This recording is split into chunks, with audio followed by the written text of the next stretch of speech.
Hello मेरे प्यारे बच्चों, स्वागत है आप सभी का आपके अपने YouTube channel RK BA classes में। जैसा कि हम बात कर रहे हैं हड़प्पा सभ्यता के बारे में, ये हमारा तीसरा लेक्चर होगा आज का। कौन सा लेक्चर है ये? आज हमारा तीसरा थर्ड पार्ट है हमारा ये आज का, ठीक है। थर्ड पार्ट आज हम पढ़ने वाले हैं। तो हम पढ़ रहे हैं हड़प्पा सभ्यता के बारे में। तो हड़प्पा सभ्यता के उद्भव से लेकर के हड़प्पा सभ्यता की विशेषताओं के बारे में हमने बात कर ली है। अब जो हमारे सिलेबस का नेक्स्ट टॉपिक है वो है हड़प्पा सभ्यता में मिले स्थल। तो आज हम बात करेंगे कि हड़प्पा सभ्यता में कौन कौन से स्थल मिले थे और उन स्थलों से हमें क्या प्राप्त हुआ है, इसके बारे में बात करने वाले हैं। और मैं आशा कर रही होंगी कि आपको मेरी वीडियो समझ में आ रही है। अगर वीडियो अच्छी लग रही है तो प्लीज़ वीडियोस को लाइक कर दीजिए। ऐसा मैं अपने हर लेक्चर में बोलती हूँ, क्योंकि आपके लाइक से मुझे पता चलेगा कि मैं किस तरीके का आपको पढ़ा रही हूँ, और आपके लाइक से मुझे एक मोटिवेशन मिलेगा। आप कह सकते हैं कि मैं और अच्छी चीज़ों को खोज के आपके सामने लाऊंगी और आपकी हर कमेंट का, आपकी हर क्वेरी को दूर करने की मैं कोशिश करूँगी। तो मुझे आशा है बच्चों आप लोग ऐसा ज़रूर करेंगे, वीडियोस को लाइक ज़रूर करेंगे। तो चलिए आइए अब बात करते हैं आज के टॉपिक पे। जो टॉपिक है हमारा आज का, हड़प्पा सभ्यता में मिले स्थल, ठीक है। तो मैंने लिखा है हड़प्पा सभ्यता, तो इसके स्थलों के बारे में आज बात कर रहे हैं हम। स्थल व सामग्री, स्थल या सामग्री आप कह सकते हैं, सामग्री, ठीक है, कि कौन कौन सी सामग्री मिली है और कौन कौन से स्थल मिले हैं। जब स्थल मिलेंगे तो उसमें ही मिलेगी आपकी सामग्री।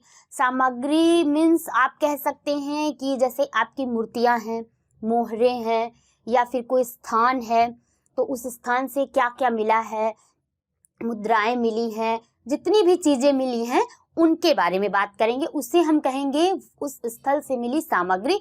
और स्थल हम बोलेंगे जैसे आपका हड़प्पा स्वयं एक स्थल है, ठीक है। सिंधु घाटी सभ्यता, हड़प्पा को सिंधु घाटी सभ्यता भी कहते हैं, जो सिंधु नदी के आसपास के क्षेत्रों में है। तो इसमें सबसे पहला स्थल जो मिला है आपको वो हड़प्पा मिला है।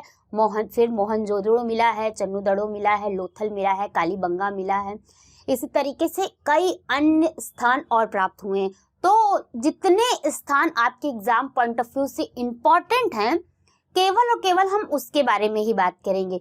बाकी स्थानों के नाम पे हम बात कर लेंगे, क्योंकि नाम जानना बहुत जरूरी है कि सिंधु घाटी सभ्यता में कौन कौन से स्थल प्राप्त हुए हैं। आपका दे देता है, जैसे ऑब्जेक्टिव में आपका हड़प्पा दे दिया, मोहनजोदड़ो दे दिया, या फिर लोथल दे दिया, कालीबंगा दे दिया, इसी तरीके से कोई भी रोपड़ दे दिया। तो ये आपको पता होना चाहिए कि कौन कौन से स्थल प्राप्त हैं। बट क्वेश्चंस आपके जो पूछता है वो बहुत ही इम्पोर्टेंट स्थल, जहां से बहुत ही ज़्यादा साक्ष्य प्राप्त हुए होंगे आपके, या बहुत ही ज़्यादा इम्पोर्टेंट होगा, या जैसे कि मोहनजोदड़ो, या फिर वो व्यापारिक दृष्टि से बहुत ही ज़्यादा महत्वपूर्ण होगा, या किसी भी दृष्टि से या किसी भी क्षेत्र में जो स्थल आपका बहुत ही ज़्यादा इम्पोर्टेंट होगा बच्चों, उसी स्थल के बारे में हम बात करेंगे। आपका हड़प्पा, मोहनजोदड़ो, लोथल, कालीबंगा, ये सब तो बहुत ही ज़्यादा इम्पोर्टेंट है, लेकिन इसके बाद भी कुछ और अन्य स्थल भी ऐसे हैं जिनके बारे में हम थोड़ी थोड़ी बातें ज़रूर करेंगे। तो और बाकी मैं एक चार्ट के थ्रू आपको बस इतना बता दूंगी कि कहाँ पे कौन से स्थल पाए गए हैं और किस नदी के किनारे पाए गए हैं।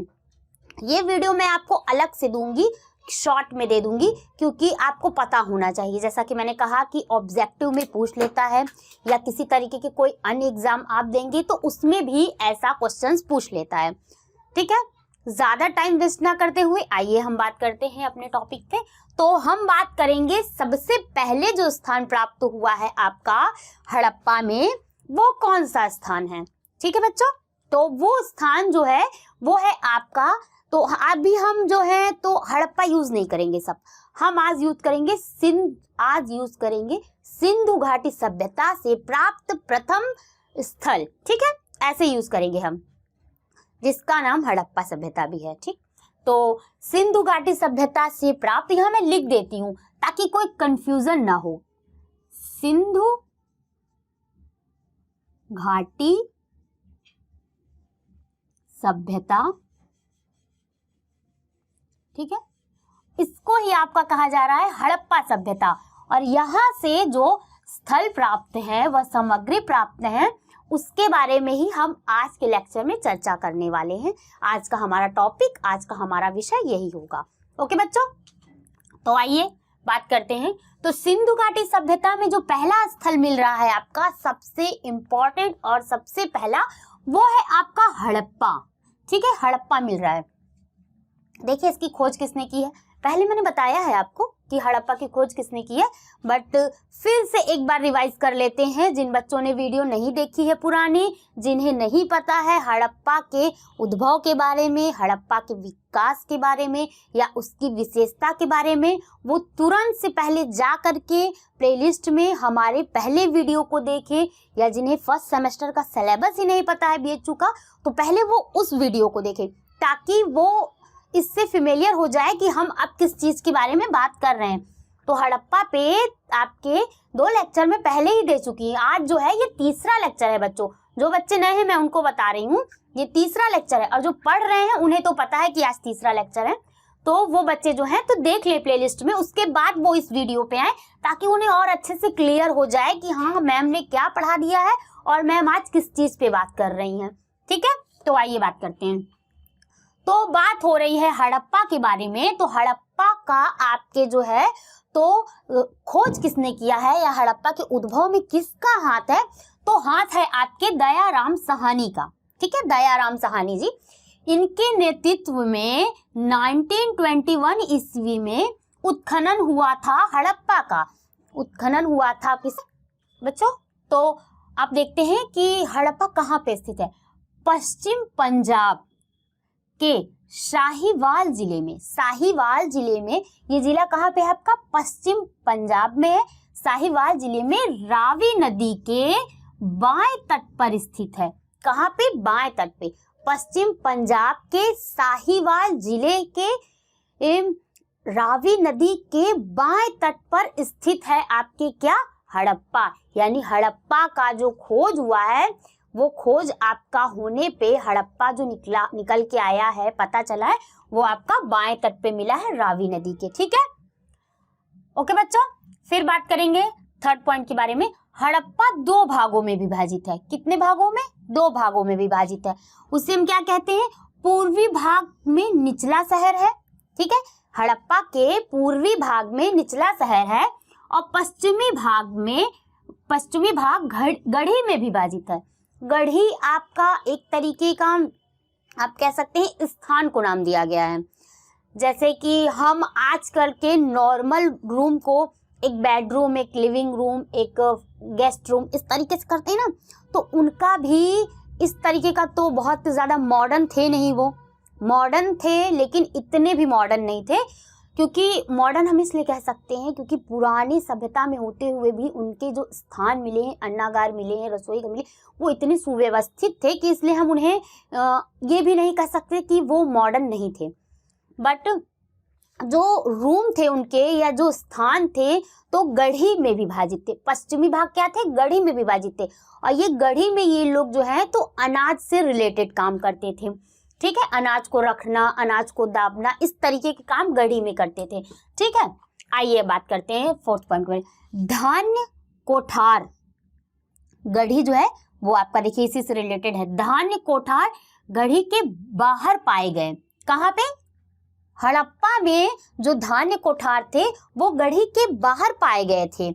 और मोहनजोदड़ो में गढ़ी के अंदर उपस्थित थे। मैंने कहा ना, जैसे हमने रूम डिवाइड करके रखे हैं, तो इसी तरीके से जो पश्चिम भाग था इनका वो गढ़ी था। तो जो धान्य कोठार होते थे, मीन्स जिसमें वो अनाज वगैरह संग्रह करके रखते थे या अनाज को दबाते थे, तो इस तरीके का जो काम अनाज से रिलेटेड जो भी काम करते थे, चाहे वो चावल, गेहूँ, जौ जो भी हो, अनाज से रिलेटेड कोई भी काम जो होता था वो धान्य कोठार में होता था। और ये गढ़ी के, हड़प्पा में गढ़ी के कहाँ रहते थे, गढ़ी के बाहर रहते थे, और मोहनजोदड़ो में ये गढ़ी के अंदर रहते थे। आई होप आपको समझ आ गया होगा बच्चों। ठीक है, फिर देखिए हड़प्पा में पुरुष मूर्तियां नारी मूर्तियों की तुलना में अधिक है। पुरुष की जो मूर्तियां प्राप्त हुई हैं हड़प्पा से, वो नारी मूर्तियों की तुलना में बहुत ही ज्यादा अधिक है, बहुत ही ज्यादा संख्या में, मात्रा में ज्यादा प्राप्त हुई हैं और नारी की मूर्तियां कम प्राप्त हुई हैं। ठीक है। प्रसाधन केस भी आपके हड़प्पा से प्राप्त हुए हैं। ठीक है। मानव शरीर रचना को दर्शाती हुई 2 बलुआ पत्थर की मूर्ति भी प्राप्त हुई है। मानव के शरीर की रचना को दर्शाती हुई 2 आपकी बलुआ पत्थर की मूर्ति प्राप्त हुई है। उसके बाद आपका इक्कास जिसको नॉर्मल भाषा में, आज की भाषा में क्या बोलते हैं, बैलगाड़ी भी आपकी प्राप्त हुई है। कहाँ से? हड़प्पा। 6 अन्न भंडार की 2 पंक्तियां प्राप्त हुई है। क्या प्राप्त हुई है? पंक्तियां। 2 पंक्तियों में, मतलब कि 6 अन्न भंडार की पंक्तियां मीन्स जैसे मेड़ वगैरह होती हैं, तो इसे पंक्तियों में आपके जो प्राप्त हुए हैं वो 6 अन्न भंडार प्राप्त हुए हैं। छोटी छोटी 23 मुद्राएं पाई गई हैं। टोटल हड़प्पा से आपकी 23 मुद्राएं पाई गई हैं, छोटी छोटी मुद्राएं पाई गई हैं। कई मुद्राओं पे अलग अलग तरीके का चिन्ह बना हुआ है। जैसे एक मुद्रा की अगर हम बात करें तो एक मुद्रा पर उल्टी खड़ी स्त्री का चित्रण है जो नग्न है, पैर बाहर की ओर फैले हैं और गर्भ में एक पौधा निकला हुआ दिखाया गया है। पृष्ठभाग पर, उसी मुद्रा के पृष्ठभाग पर क्या है? पृष्ठभाग पर पुरुष हाथ में हंसिया लिए और कुछ महिलाएं जमीन पर विनीत मुद्रा में बैठी हैं। मीन्स एक मुद्रा प्राप्त हुई है, उस मुद्रा के एक भाग पे क्या बताया जा रहा है कि एक स्त्री का चित्रण है। स्त्री की आप कहते हैं चित्रकारी बनी हुई है जो पैरों को फैला के बैठी है और उसके गर्भ से एक पौधा निकला हुआ है। और जस्ट उसी के पृष्ठ भाग पे क्या हो रहा है? पृष्ठ भाग पे हंसिया लिया हुआ एक पुरुष का चित्रण है और विनीत मुद्राओं में, विनीत स्थिति में कई महिलाएं वहां पर बैठी हुई हैं। इस तरीके की एक मुद्रा आपकी प्राप्त है। ठीक है। और भी अन्य तरीके की, एक ऐसी मुद्रा प्राप्त है जिसमें पैर में गरुड़ द्वारा सांप को दबाए हुए दिखाया गया है। अन्य कई तरीके की मुद्रा प्राप्त हो। ठीक है। अब आगे बात करेंगे। क्या मिला है? एक मुद्रा पर खरगोश अंकित है। क्या अंकित है? खरगोश। और जो ये आपकी मुद्राएं मिल रही हैं हड़प्पा से, जैसा मैंने बताया छोटी छोटी 23 मुद्राएं मिली हैं टोटल। तो सामान्यतः इन मुद्राओं पे ये चीजें अंकित थी, तो इन मुद्राओं का प्रयोग किस तरह से वहां के लोग करते थे, क्या प्रयोग करते थे? तो ये ताबीज के रूप में इसका प्रयोग करते थे। किसके रूप में? ताबीज के रूप में इन मुद्राओं का हड़प्पा सभ्यता के जो लोग थे, जो हड़प्पा के निवासी थे, वो प्रयोग करते थे। ठीक है। ओके बच्चों। तो और प्राप्त क्या है यहाँ से? गधे की हड्डियां प्राप्त हुई हैं। पुरातात्विक जो आपके हैं जिन्होंने हड़प्पा की खोज की है, दयाराम साहनी और दयाराम साहनी के जो टीम के मेंबर थे, उन सबको क्या प्राप्त हुआ है? गधे की हड्डियां प्राप्त हुई हैं। स्लेटी चूने पत्थर की नृत्य करती हुई मुद्रा वाली एक मूर्ति प्राप्त हुई है। नृत्य की, डांस की आपके मुद्रा में एक मूर्ति प्राप्त हुई है और वो मूर्ति आपकी, जिनकी तुलना वहाँ जो इतिहासकार हैं, जो पुरातात्विद हैं, जिनकी तुलना कर रहे हैं नटराज से की जा रही है, जिनकी तुलना कि नटराज की मूर्ति ये संभवतः हो सकती है। इस तरीके की बात पुरातात्विद कर रहे हैं। तांबे का पैमाना भी वहाँ से प्राप्त हुआ है हड़प्पा से आपके। वृत्त चबूतरे, धान्य कोठार की बात की थी हमने, तो धान्य कोठार के आपके, तो जो धान्य का कोठार की बात हुई है, तो उस धान्य कोठार के ही आपके जब आप बाहर निकलेंगे तो ईंटों के बने आपके वृत्ताकार चबूतरे भी प्राप्त हुए हैं। वृत्त चबूतरे मीन्स वृत्ताकार चबूतरे प्राप्त हुए हैं जो ईंटों द्वारा निर्मित किए गए हैं। किससे? ईंटों से। बहुत ही ज़्यादा हड़प्पा में ईंटों का प्रयोग हुआ था, बताया था। तभी आपके जो बर्तन बंधु हैं उन लोगों को सर्वप्रथम ईंटें प्राप्त हुए थे जब रेलवे लाइन बिछाई जा रही थी, बट उन्होंने इस तरीके का कोई अनुमान नहीं लगा पाए, वो पक्का प्रूफ नहीं जुटा पाए कि हाँ इसके नीचे कोई एक सभ्यता हो सकती है।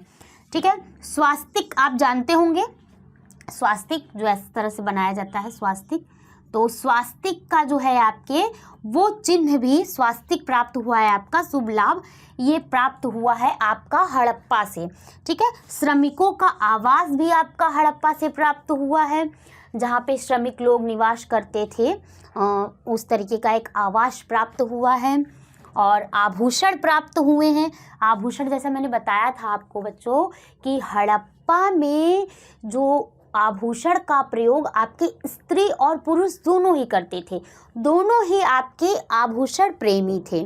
तो बता रही हूँ मैं आपको कि वहाँ से कौन कौन से आभूषण प्राप्त हुए हैं। तो आपका बंधनी, कान कुदेरनी और चिमटी आदि इस तरीके के आभूषण आपके हड़प्पा से पुरातात्विकों को या इतिहासकारों को प्राप्त हुए हैं।